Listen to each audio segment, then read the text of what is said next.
this guy? Gets better looking every time I see him. Jesus. What the hell are you doing? You're on the George Clooney plan? Like, what the fuck's going on with you? Not quite. Yeah, no, you are. That's sick, dude. How do you look so good? What are you doing to yourself? I sold my soul. Didn't we all? See, you're being on. Yeah, we went into fucking radio. We sold our soul. We got $8. They told us it'd be good for us. I'm okay now, though. Oh, good, man. Good. You going to film this, Bilal? You going to get it going in time?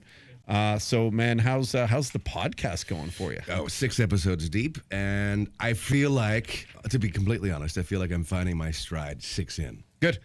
Started talking about Ozzy Osbourne. That helped. Yeah. I love it.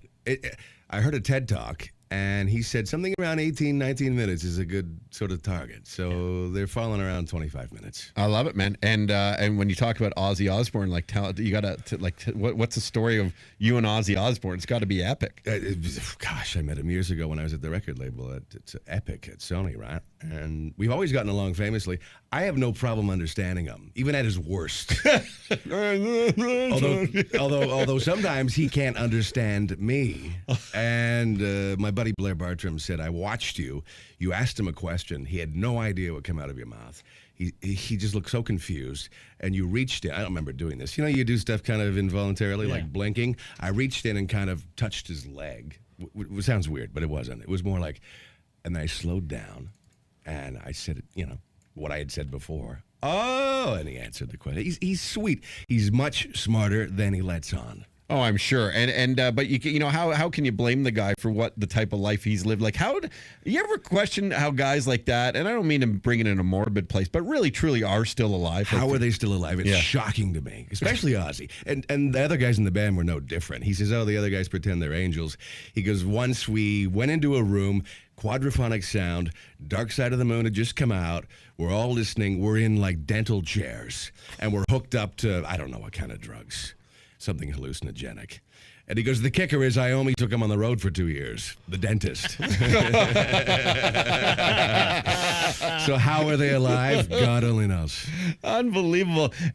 You've met so many different musicians in your day. Jeff Woods, by the way, has a Records and Rockstars podcast and the book Radio Records and Rockstars for $39.95 on Amazon.com and stuff. When you meet, the hundreds of different musicians, if not thousands in your day, are there a few that you've met and you've actually said, there is a reason why they are super famous beyond the music? 99% of them that did get famous, it's evident, it's clear how and why. They know why they go for an interview. They know why they're there. They're not there to be combatant. They're not there to be contrary.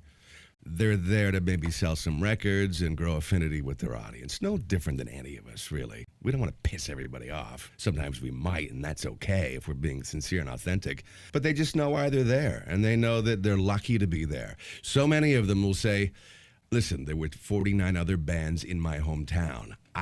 My band just happened to squeak through. We were no better than the rest in any way. Oftentimes, we got real lucky, and they recognize that they're fortunate. They have a humility about them. I think that's it. Listen, thank you. You mentioned Amazon. It's not really easy dealing with Amazon. Okay. And I only bring it up because they're like, put your file up, and minutes later, there's a book. And then they're like, 30 days. It's going to take 30 days. And then they're like, 10 more days. So the best way to get my book is for people who want to buy it. Father's Day's coming. JeffWoodsRadio.com. Okay. Great. It's there. Simple. And you that's can just where you get get the autographed, dedicated one. Good. So that's the simple one. And iTunes is the other simple one. Really, if you buy books to read online, that's the other one. And the price point's really like $14.99. Fantastic. Right? Do you read the book? Are you doing the Audible book? Is it your I have voice? to do the Audible book. I've sort of booked July to do that, but now I've booked a move to come back to Toronto, so it's kind of conflicting. Maybe August, the audio book will be up. We were talking about musicians, and sometimes you get into controversy when you don't necessarily mean to controversy. We got on the program into some controversy a couple days ago, and I was thinking to myself, should I even broach this topic with Jeff Woods? But you're probably the best guy to talk to about this. We did a bit, and I would never apologize for a bit I do, because because I know there's never a maliciousness behind the bit. And the bit was we had a ticket broker come on and play a part of a wrestling heel, because he's a character who's been within the show for a few years, and he's a nutbag, this guy, but he's awesome at being a nutbag, and it makes great, compelling radio. And the bit he did is he talked about tragically hip tickets and how he has the tickets and he can go for face value, but fans got to go and pay a couple of grand. And he did it again as like a wrestler, right? And then the truth is he actually never bought any hip tickets, and he actually doesn't have these bot programs that a lot of these brokerage firms do have, but he told everyone he did. And the thing about it was, we were showing the harsh realities of this fucking world, that, you know what, this is just like, this is just how it happens. Does it upset you that hip tickets are going for so expensive for fans not being able to afford to go? It reminds me of when Vedder and Stone and the guys from Pearl Jam fought Ticketmaster a couple of decades ago, and people were like, oh, what do they care? They're making lots of money. Why are they getting their nose in this? And I thought, because Ed Vedder said this. He said, I think it's sad that the average kid, middle class in America, Canada, North America, can't go with his dad, not only to a rock concert to see Pearl Jam, but to go to a sporting event or any kind of event, and without paying $200 a ticket at the best of times, let alone a scalper price. And that's a valid point. We're fortunate in this room. We've had a lot of free tickets, a lot of complimentary tickets. I know you have, and you still get, and I still get. We're really lucky. Very grateful. But take ourselves out of the place that we are working in, the entertainment field, and we wouldn't go to see much, most of us. So I think it's valid point. Scalpers play a role, but when they really gouge, they piss me off. You know, walking by Maple Leaf Gardens back in the day to see a hockey game or a concert. Who's got who needs? Who's got who needs? If they want to charge 10, 15, 20 bucks more back in the day, that wasn't unreasonable. But when you go from 100 face value to 1,000 face value, F you. That's too much. Sadly, though, isn't it just the reality of this world, and that anything with supply and demand, Jeff Woods, that we just, if there's someone who can't go, you can't go. And I think really the message I was trying to make was, I don't agree with it, and it sucks, but maybe this is the one time you go and you dig deep into your pockets, or you work an extra shift or whatever you got to do to get there, because 20 years from now, that $1,000, and it sounds daunting, don't get me wrong. I could never in my life even dream of paying $1,000 to go to a show. Sure. But if there's something that was really worth it for me, 20 years down the road, I probably wouldn't say I paid $1,000 for it. I'd say, you know what? I saw one of the best fucking things in my life. You'd think of the memory. Yeah, and you think of the memory. But it comes down, I don't disagree, but it comes down to numbers. There was a study done in New York City about concerts over 2 years, all kinds of shows. And it came down to this. Almost 40% of the tickets that went up for sale didn't go to fans. It went to scalpers, and it went to insiders, and it went to everybody but fans. That's a big number. You can almost go 15%. I can kind of see that. You know, it's 15% is what we pay an agent or whatever. But 40%, that's almost half. That's a little outside. So do you have any recommendations or suggestions on how we actually then fix this problem? Because again, my take on it is, it's a harsh reality of this world. We got to suck it up and just deal with it. But maybe the next steps are, okay, instead of maybe having fun with this topic, or on the contrary, there's a guy at Hits FM that called a scalper, got him to go to pay $1,700 and then stiffed him for the money. That. Yeah, and Jesse. And that was huge. Yeah. Although on one end, someone will say, you took a guy away from his job. Like, there were some people saying that was kind of rude too. You did take a guy out of what he was doing. You can't hate the player, hate the game. How do we change the game?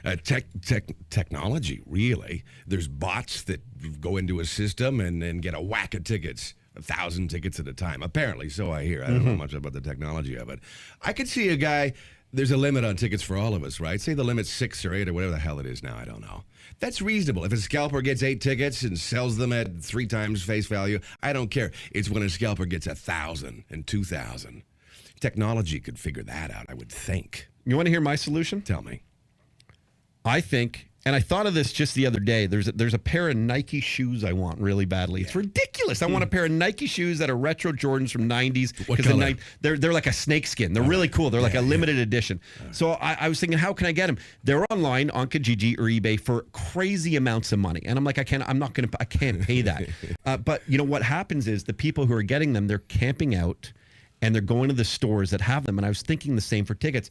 Bring them back to a venue, cancel all online sales, get the real fans who will wait in line. They'll get there, they'll camp out overnight, and they'll get their best tickets possible because they're going to have to put commitment into it, which is their time, the way it used to be in the old days. Bring it back. I like that a lot. Bring it back. And so if dad's at work and the 16-year-old son or daughter can go sit in line and get tickets for, Bring it back. I kind of like it. That's how it was. And then if there's scalpers paying off kids to go and get, because that's the old way they used to do it. You can eliminate that because you can watch it while it's happening. You got to like validate it. Maybe you do a combination. Like, so you got to register and then wait in line or something. So you know it's the person and you know they're going to use that ticket, and then they're going to need to use their ID to bring that ticket. Maybe they can bring a +1 or a +5, whatever that limit is. That started in like the 80s, I think, with the wristband. So you were pre-registered and then you got your 6 or 8 or 4 or whatever the hell it was. I like it. And maybe not idealistic, but Jay, I mean, it kind of, you know what I'm saying here? There was a really interesting article that was released a few days ago by former CEO of Ticketmaster. And essentially he broke it down using the New York study that was out a few years ago.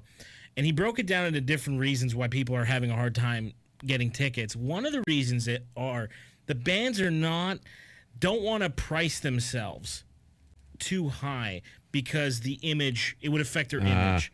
So the CEO of Ticketmaster is basically said that the bands have relationships with these scalpers and ticket brokers, and that certain bands sell directly to the brokers. Wow. At a premium. So they keep their reputation intact because they've only priced them at, say, $120 or whatever. Yeah. But they know on the back end they're getting a percentage of the higher kicked up sale. Really? Yeah. I mean, an agent works out deals on behalf of bands with the promoter. Yeah. Well, and that's a number. That has a correlation to tickets? That's crazy. That same agent would be brokering, dealing with brokers. Oh, man. Wow. As well. Yeah. My wife was an agent with Feldman for 10 years, and I didn't hear about any of this shit. This sounds outside.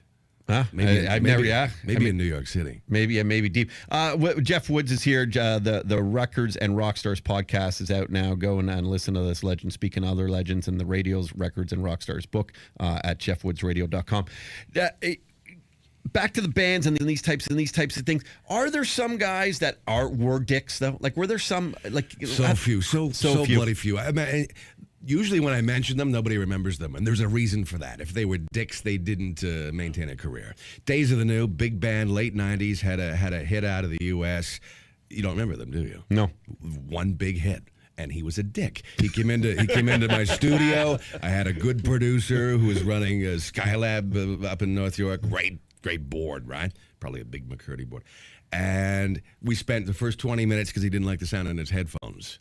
He was only playing acoustic guitar and singing. It was a small setup, and he didn't like anything. And he's a world-class producer. And this kid's maybe early 20s. He was an asshole. He was such an asshole. By the time I got in the air, he gave me one-word answers. He's taking it out on me now. I got nothing to do with the production, and the production was sound anyway. Sure. He was a complete asshole. His guitarist was embarrassed for him. I think his guitarist went on to do quite well, although, you won't remember his name either. Days of the New, 2 or 3 years later, put another album out, and he was humbled. Somebody must have convinced him he was an asshole because he was quite nice on the subsequent interviews, but by then his career was over. I don't know. Travis Meeks was his name, and maybe he's still doing music underground, and maybe he's made a living at it. I just don't know where he is. He turned himself around. He was the only asshole I ever met in the last 25 years. Who do you love right now? Black Mountain. I think they're from BC. Female vocals. The reverb they put on her voice is like Jefferson Airplane, 1967.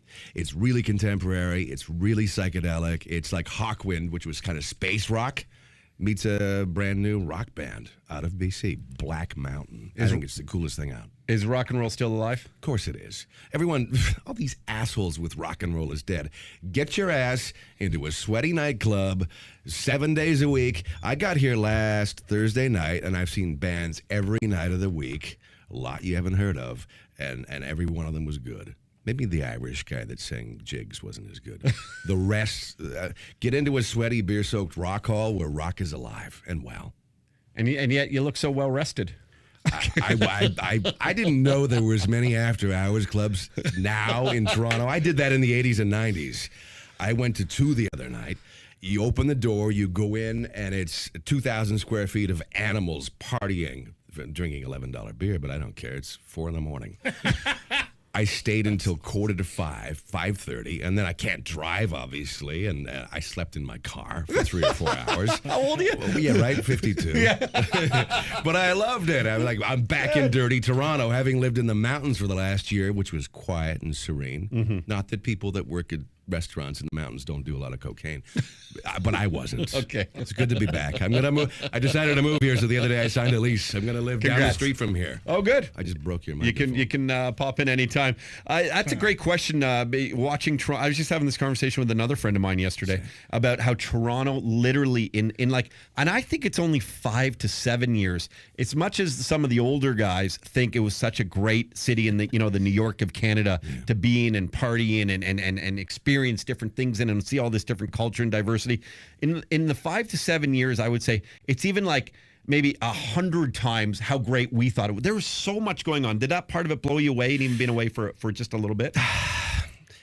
It always seemed like there was a hell of a lot going on here relative to other Canadian cities, at least, right? I mean, Vancouver, they roll up the sidewalks at 5 o'clock when the business world shuts down. Can't stand that city for that reason. Beautiful aesthetically. Toronto's always been busy and crazy, but when people compare it to New York, and it's hard not to. Little New York. Really little New York. Yeah, really. But there's enough going on that you can kill yourself 7 nights a week. There's no question there. Where's the best place to travel and go see rock and roll? For me, it's still New York. It's still New York. I mean, a lot of it, like Austin, New York, and so many music cities, San Francisco included, because of the cost of land, Toronto being no different, so many of the great little bars are being pushed out of the neighborhood. So that sucks. That's a difficult thing to overcome for rock and roll. Are there good clubs in New York that you could just name off that people should got to go see a rock show in? Not anymore. Oh, okay. I spent a lot of time there in the 90s. I must have gone there every 3 months in all of the 90s into the early 2000s, but I haven't spent as much time there lately. Cool. Well, Jeff, and you're doing a signing tonight, right? Or is that tonight? Or is it Thursday? This Thursday. It's not Thursday yet. What day are we in? what a week. Yeah, I have a kid. It's like the worst after hours club of all time. And you look surprisingly awake for a guy with a kid. Thank you. How old now? 10 months. Oh, that's so great. Thank you. Name? Sawyer. Cool name. Yeah, it kind of looks like you. Do you know my wife? No, my hands never left my. Okay. 5:30 Thursday at the Horseshoe, the legendary Horseshoe, the big room, in the back room. It holds 400. I'm going to sign some books, and then at 7 o'clock, John Derringer, local radio personality, is going to interview me. We're going to sit on stage and chat about rock and roll. Great. He knows a lot about music, obviously. 100%. So. Well, say hi to JD for me. I will. And good luck with the signing, and congrats again on everything you're doing, and just taking it's funny because it still amazes me as some of these radio veterans that I have so much respect and admiration for, don't necessarily have jobs in radio, but have gone into where really the audiences are now. Fish where the fish are, right? Exactly. And didn't mean to call you fish, but No. you know the analogy and the freedom of not working for a big corporation. So I'm happy, and thanks to you and Rowdy for making it happen in terms of the podcast. Yeah. 6 episodes deep, and we'll do one every week, and it's just opening up about music and my opinion around it. Very cool, Jeff Woods. Thank You you definitely want to go and hear that and hear his great stories and hear this beautiful voice. Thank you again for being here Thursday night. Go check him out at the Horseshoe. JeffWoodsRadio.com for all the information on the book and the podcast. We'll talk to you hopefully soon. We'll catch up again. Best to you. Great. Thanks. That was another rare moment in mainstream media where your broadcasters actually spoke the truth. Okay, we lied. We're not quite mainstream. We're bigger. The Todd Shapiro Show on SiriusXM 168. Hey, what's up? I'm Roddy. Subscribe to our channel. You're going to love it. For the rest of this episode, you got to check out our podcast online on the website. Go check it out. You won't be disappointed.